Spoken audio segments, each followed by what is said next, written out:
அடைக்க மத்திய அரசிடம் பரிந்துரைக்கப்படும் என்று முதலமைச்சர் எடப்பாடி பழனிசாமி தெரிவித்திருக்கிறார்.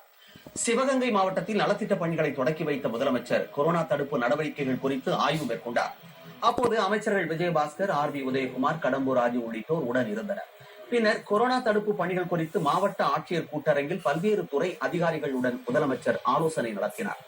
அதனைத் தொடர்ந்து செய்தியாளர்களை சந்தித்த அவர், செக்குழுத்த செம்மல் வ.உ. சிதம்பரனார், சென்னை மாகாண முதல்வராக இருந்த ஓமந்தூரா ராமசாமி ரெட்டியார், நாட்டுக்கு உடைத்த பரமசிவம் சுப்பராயன் ஆகியோருக்கு மரியாதை செய்யும் வகையில் அவர்களது முழு உருவப்படம் சட்டப்பேரவையில் வைக்கப்படும் என்று தெரிவித்தார். மேலும் குடும்பர், பண்ணாடி, பள்ளர் உள்ளிட்ட 7 பிரிவினரை தேவேந்திர குல வேளாளர் என பொதுவாக அழைக்க மத்திய அரசுக்கு பரிந்துரைக்கப்படும் என்று முதலமைச்சர் எடப்பாடி பழனிசாமி தெரிவித்துள்ளார்.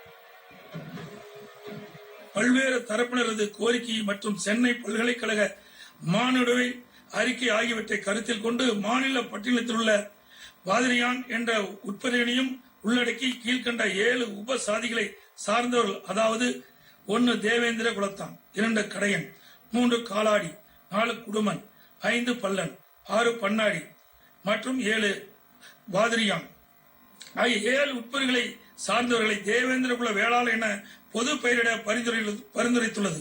இந்த பரிந்துரைகளை ஏற்று மேற்குறிப்பிட்ட 7 உட்பிரிவுகளை சார்ந்தவர்கள் இனி தேவேந்திர குல வேளாளர் என பொது பெயரிட மத்திய அரசிற்கு மாநில அரசு பரிந்துரைக்கும்.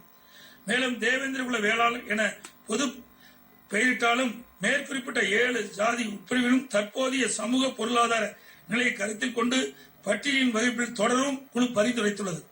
தேவேந்திர குல வேளாளர் என்ற பொது பெயரிட்டாலும் இப்பிரிவினர் ஏற்கனவே பெற்றோரும் சலுகைகள் தொடரும். இதற்கான ஆணைகளை மாண்பு அம்மாவின் அரசு விரைவில் பிறப்பிக்கும்.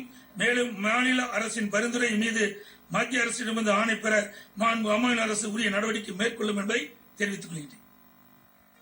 மேலும் பல செய்திகளை இடைவெளிக்கு பிறகு பார்க்கலாம்.